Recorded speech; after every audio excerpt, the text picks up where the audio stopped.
Hello, I'm Charlie with Red Summit RF, and my call sign is November Juliet 7 Victor. We're here today to talk about Field Day, and we have a special guest with us, Ken, who will introduce in just a second. We have the regular two co-hosts with me tonight, Dan, KC7MSU, and Brian, W7JET. And the three of us are on a committee for our club that is preparing for Field Day. So I thought maybe we could bring on somebody who knows a little bit more about Field Day than we do and ask a few questions and kind of get some more information. And I thought we'd record that so that we could provide this information out there to other people who are in the same situation. So our guest today is Ken, and he's from the, I don't know, what do you call your committee? Is it just the Winter Field Day Committee or association? Winter Field Day Association, and we're not talking about Field Day. We're talking about Winter Field Day. There is a big difference. There is, and thank you for correcting me already because I know I'm going to slip up another time or two. So just lay down the gauntlet every time. All right. All right, Ken. Well, thank you. What's your call sign, by the way? N8KC. N8KC. All right. Okay, Ken. Well, thank you so much for being with us. We really appreciate you coming on board, and we'll take a few minutes then to let you kind of tell us who you are and a little bit about yourself.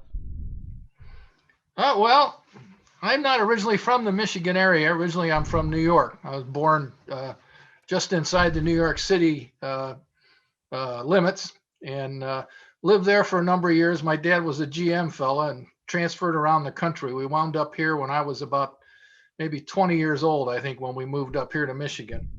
But I've been here ever since and have grown to love the state. Became a ham about 1989. I don't really remember. People ask me that, and it wasn't like a end of the world date to me. So I just don't remember exactly when it was. It was right around December 89 or maybe very early part of 1990. But I got in just before the no code licenses started. But it was it's kind of funny. When I first started in the ham radio, I literally didn't want to get into ham radio because Morse code was a requirement, but that became my favorite mode over the years.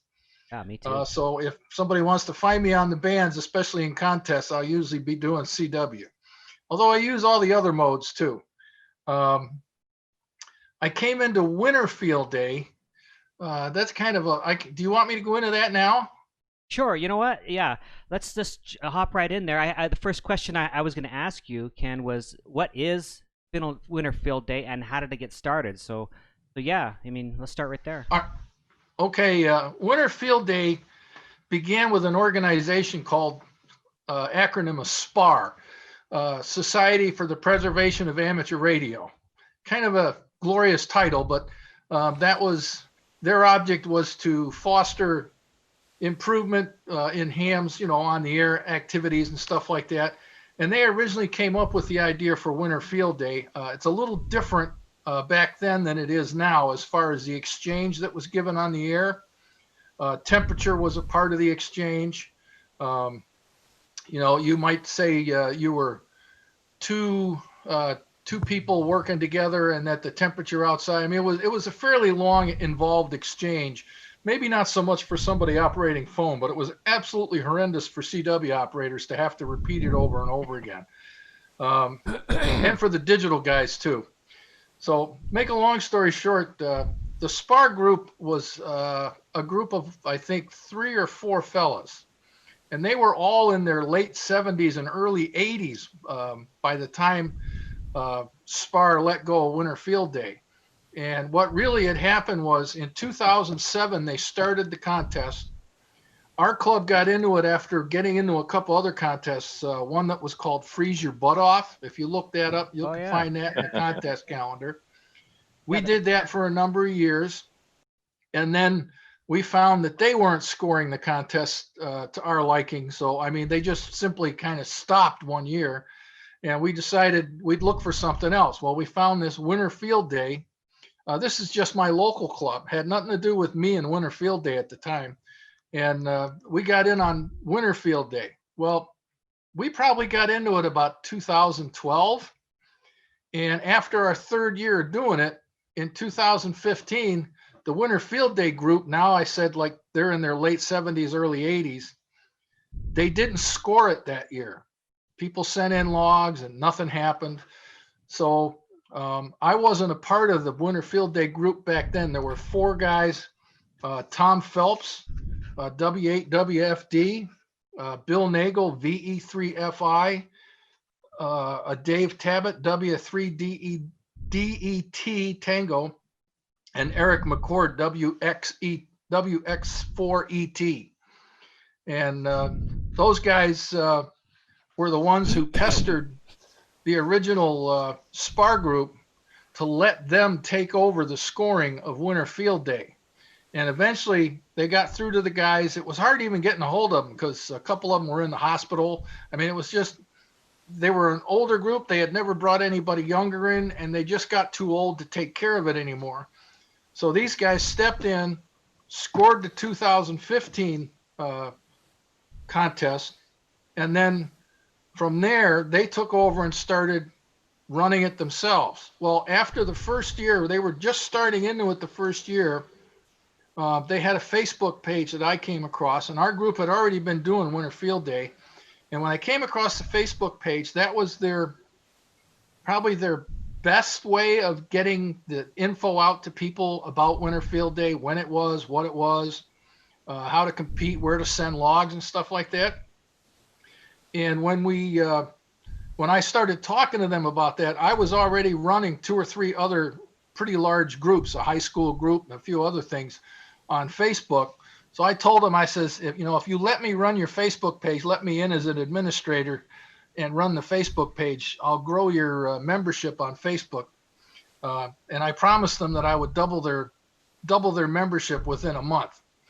By the end of, I think, 12 months, we'd gone from maybe 100 members, and now I think we're somewhere in the neighborhood of 3,000 something on just Facebook. And we got a lot of people follow us on our website too that aren't on Facebook.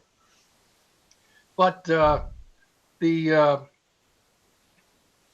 since they asked me to do that, then they included me as part of their Winter Field Day Association. So I kind of became one of those guys who didn't run for office, but got elected when you weren't there. So that's sort of what happened, and I just kind of fell in with it. So I've been helping them ever since then. But I became the guy who wrote the rules when we had the original Winter Field Day rules that SPAR had written. Like I said, it was an issue for CW operators, so it was kind of, some people weren't interested because the exchange was just difficult to send.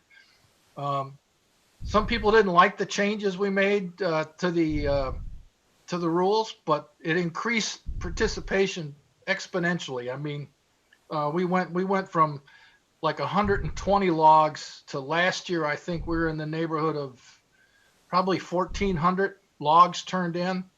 So it's grown quite a bit in just the last four years or so, 4 or 5 years. Let me ask a question. So, who is it then? So you kind of joined the organizing group, the main guys, and so you kind of helped out. Well, those guys kind of worked together with the original SPAR group, and the original SPAR group turned over Winter Field Day to them to run. Okay. So when that happened, I wound up being kind of added to the group. I was an afterthought. Okay. All right. Well, so, and then, so you volunteered to participate, and some of the other guys are I don't know, they're, I guess what I'm asking is you might need some help here in the near future, right? I'm thinking we'll probably need some here within the next couple of years. So I've been talking to the other fellows about that, about bringing in some fellows that maybe are a little younger. So yeah. Oh, cool. But as for right now, we're still going full bore. We're scoring, and it's a great activity, right? Oh yeah, it's if you're part of a club or something, it's like a perfect winter activity. I mean, most clubs don't have much other than, membership meetings during the winter, but this gives you something to go out and do, like most clubs do in the summertime when you don't have meetings. Everybody gets together for Summer Field Day. Who do you want to participate in an event like this? Or not an event? Anybody like who's this? licensed. It's not just an American contest, if you want to call it a contest. We have DX that enters. We have a fella, trying to remember his call sign. It's a OH8 call sign, Julian. But he participates from Finland every year. Huh. Good. And so, is this a contest then, or not? I hear you say it is. It's a contest to some people. To other people, it's a just an event, a fun event to do. Yeah. It depends on what you want to get out of it. Okay. All right. It's sort of one of the things the original group SPAR emphasized emergency communications, sort of like what field day during the summer is supposed to be. Right. Even though a lot of people look at it as a great social to get together in a contest, it really is about getting you out of the house, grabbing your station, going somewhere and setting up where there wasn't a station. So that's what Winter Field Day is all about too. Some people operate from home just like regular field day, but there's a lot of people who get a little crazy and go. I've seen fellas that take dog sleds out into the wilderness in Canada and operate from their QRP from a tent with a wood stove. Wow. So, there's people do it all kinds of different ways. Down south, we get a lot of people in Arizona and Colorado and stuff that go to mountaintops to operate. Huh. What about clubs? I mean, like I mentioned earlier, we're in a club that is kind of in charge of field day. What should we consider, or what should we know about field day in order to have a successful field day with our club? Well, it's mostly about having fun is the way I look at it. But as a club, I don't see how it could not be fun. You're getting everybody together. Obviously with COVID and stuff, that's a little difficult to do this year, but other years, our club has had as many as 35, 40 people. And we actually go rent a CYO camp that's up along Lake Huron. And we use all the buildings. We have stations set up in all the different buildings, antennas strung everywhere. So you operate it just like regular field day, then it sounds like. Very close. The biggest difference is the exchange. ARRL or not ARRL, the one mode that we don't do for Winter Field Day is FT8. I know that's a real hot thing with hams nowadays, but we would have had to change our exchange to the same thing that they use at ARRL ARRL Summer Field Day in order for FT8 to be able to do the exchange. FT8 can't do the exchange that we have now, and it's really pretty simple. So what is the exchange then for Winter Field Day? If you're at home and you're, let me think for a second here. Well, if you're at home in Michigan, you'd be 1H Michigan. Okay. Now the difference is FT8 won't do the H. Okay. It'll do the ABC or whatever. That's the ARRL changed a couple of their contests. So, either they did or FT8 changed. I can't remember which one changed, but there's either more characters allowed under FT8, but it still won't do 1H. It won't do 1O, which is for outside. We have inside, outside, and home stations. Outside stations is, if you set up at a park bench, that's an outside station. If you set up under a, say some sort of a shelter and you wrap some plastic around it and maybe have a radiant heater to keep yourself from getting really cold, that's still outside because we allow for comfort. We don't want people getting frostbite. We don't want people getting fried out in the desert. So, but if you pull up in a motorhome with a, fully enclosed, insulated, and it has windows and doors and has central air and heat in it, that's inside, not outside. Wow, you got to kind of know the difference then. Yeah, well, they're all in the rules. Okay. The rules are, well. Well, where do you find the rules at? Let's do that. I think I just did a Google search and typed in Winter Field Day and it popped the web page popped up, right? Yeah. It's Winter Field Day spelled out incomplete. It's not WFDA or anything like that. winterfieldday.com. Yeah. And if you want to go on Facebook and look us up, you want to look for, I got it here. It's groups / Winter Field Day spelled out, no spaces. Okay. So, and that'll take you right to our Facebook page, which is open to anybody to look at or ask to join if they want. Right. So they should go to the website for initial like gathering of information and getting the rules down, and then if they have a question, they should pop onto Facebook and probably get an answer there. Is that what you They think? could get an answer on Facebook. There's also a place on the webpage to leave questions. Okay. And what about is there a way to know who's participating in field day? Probably not, right? I mean, like say I'm a guy that's brand new and I'm like, "Oh, I heard about this winter field day thing. I want to get involved. Where do I go?" What would you say? We have it's on the web page, not on the Facebook page. There is an application on the web page. I don't remember exactly how it works, but it's sort of similar to the ARRL one. If you go to the ARRL field day page, it has a place where you can state where you're operating from. And we have kind of the same thing. It'll put a little star on the map somewhere where you are. And then you can look and see who else around you. Or if you're just looking, you could go look at that map and see what other groups are near you doing winter field day. Yeah, cool. Dan and Brian, why don't you jump in here? Let me just ask another question here, and that is, so it sounds like anybody can participate in pretty much any form they want as long as they're just getting outside, or even if they're inside. It's just a matter of they can operate from their house. Just you don't have to do anything. Yeah. You just don't get as many points that way. You get more points for operating outside. It's a lot different than field day as far as scoring goes. Yeah. So what's some of the highest scores you've seen so far? I don't do the scores, so that's a number I can't quote. Okay. Just curious.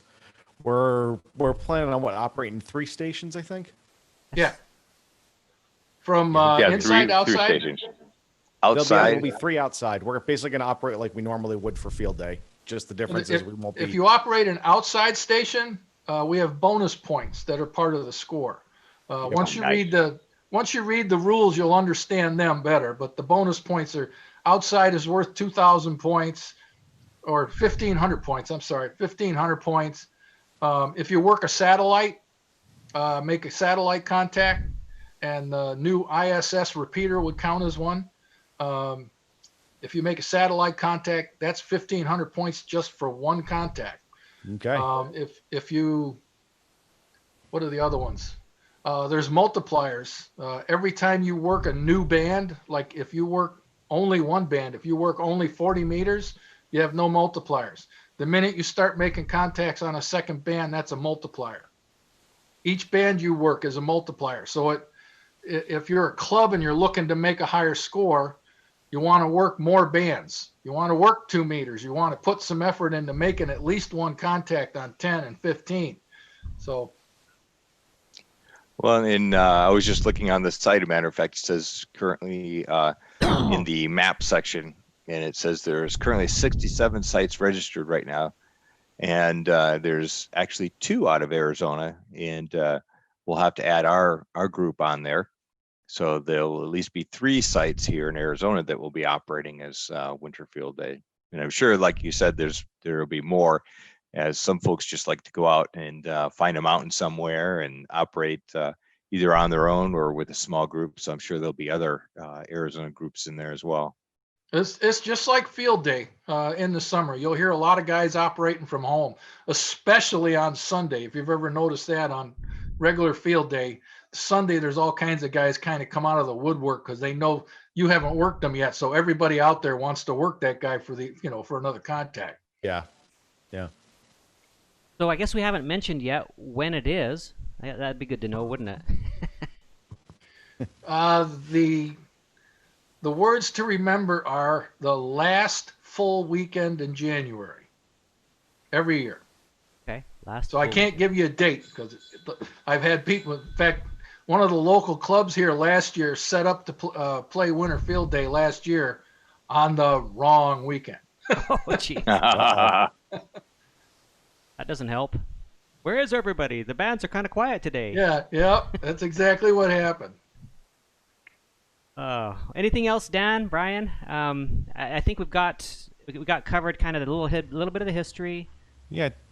I think we got, for the most part, I think we got it covered. Yeah. Dan, anything? I think we pretty much do have it covered. Yeah, I think If we've you'd got like to most of see it. lots of pictures of previous winter field days and stuff, you can go on, if you have a Facebook account, you can go on the winter field day page. There's a million pictures there that people have posted. And my club's page, USECA Art, USECA, just look that up, USECA on Facebook.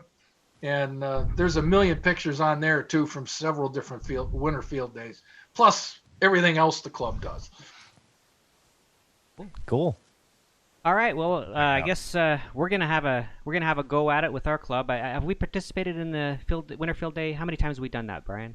Once prior to this year. So last year, I believe we participated but didn't submit a log. Okay. All right. Can we still submit a log, Ken? Sure. oh, me for last year? Yeah. Oh, for last year, no. I was going to say, my guess is the logs from last year are probably gone. No, the log submission date, if I remember right, is March 1st. That's the cutoff. Oh, I got a question. Is there a template for N1MM that we should use? Because that's what the club uses to log. Okay, I'm going to warn you. N1MM works. You have to use, I don't remember what they call it. I have N1MM on this computer, but I can't bring it up because we're doing the Zoom meeting. It's one of those non-conforming ones.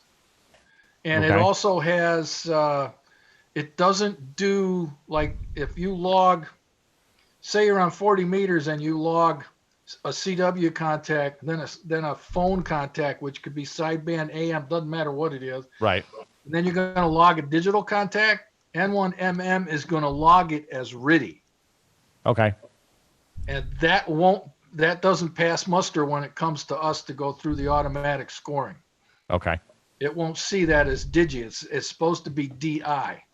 Okay. And that would be something that you would then have to go into the log and, the Cabrillo log and manually change. Change it to DI. Okay. Yeah.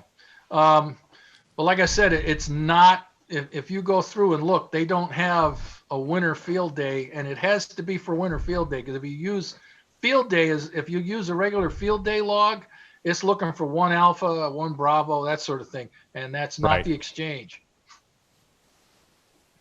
All right. Well, before we wrap it up, then let me just ask one more question to Ken, and then we'll call it a wrap. And Ken, I just am curious. If you don't know, you don't know. But do you have any positive stories or anything that you've heard over your time and experience with the winter field day that where winter field day has helped somebody to become a better ham or to get them more involved in ham radio? I would just say I've seen people in our own club who just starting out, maybe only had their license a year or so, and they get to winter field day and then they wind up, oh, that's what this is all about, this social part of ham radio. And they get really excited and become much more involved in the club. Yeah. But we've had a number, but summer field day has kind of that same effect too. Yeah, I'm sure it does. Yeah. I think that that's kind of what our goal is for our club, actually, is we want to get more people involved in our club and in particular want to help out the newer hams, but we just want it to be fun for everybody. It sounds like it will be. So. Well, it's one of those things.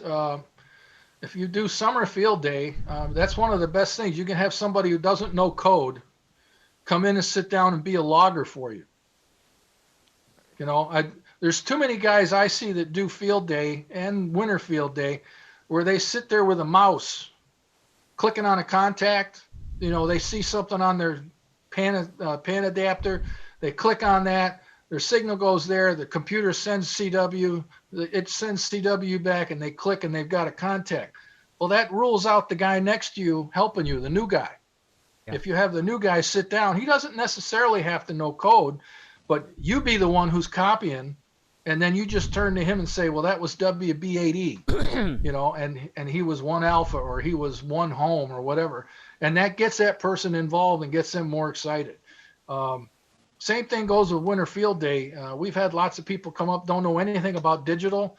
will sit in with the digital station, and just by watching what's going on the computer and on the screen and from the operator who's operating, they learn how to do a new digital mode that they've never maybe done before. And of course, for somebody who doesn't know code or doesn't know digital, how hard is sideband to have somebody sit down and do logging with you as an operator?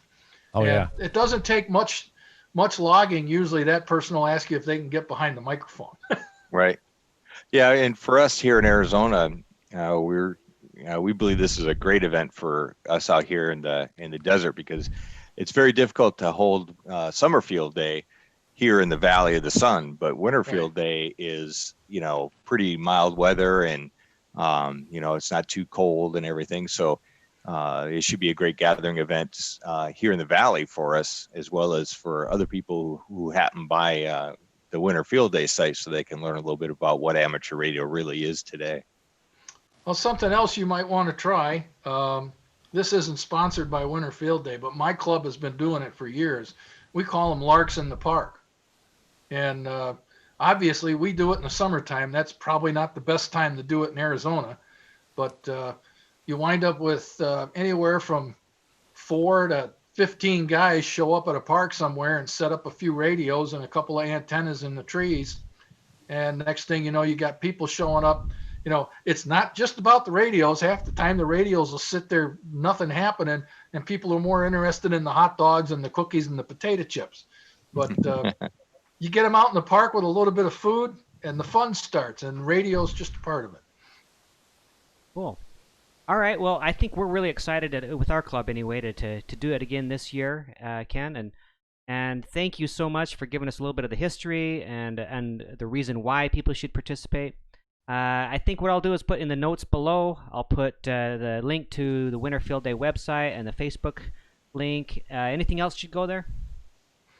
Not right offhand that I can think of. If they go to the Facebook page, we have a newsletter that I put out this year for the first time. That's going to become a regular thing, but it's going to be, as I get around to it, kind of, because I already do a newsletter every month for our club that's 18, 20 pages long. So this newsletter, I think, is only about 8 pages long, but it has the rules explanations in it and stuff like that. There's a bunch of files they can download, helpful ham radio files and helpful the rules, all that kind of stuff. So there's a lot of stuff there to actually look at on the website and on the Facebook page if they know where to look. Okay. Good. All right. Well, thank you then. For those who are watching, I would encourage you to approach your club and see if they are participating in Field Day. For those of you who are participating in Field Day already, good luck. I hope you have a good time, and maybe we'll work you from one of our stations here in Arizona. That would be very exciting. It would be very exciting. You're watching the All Portable Discussion Zone on the Red Summit RF channel.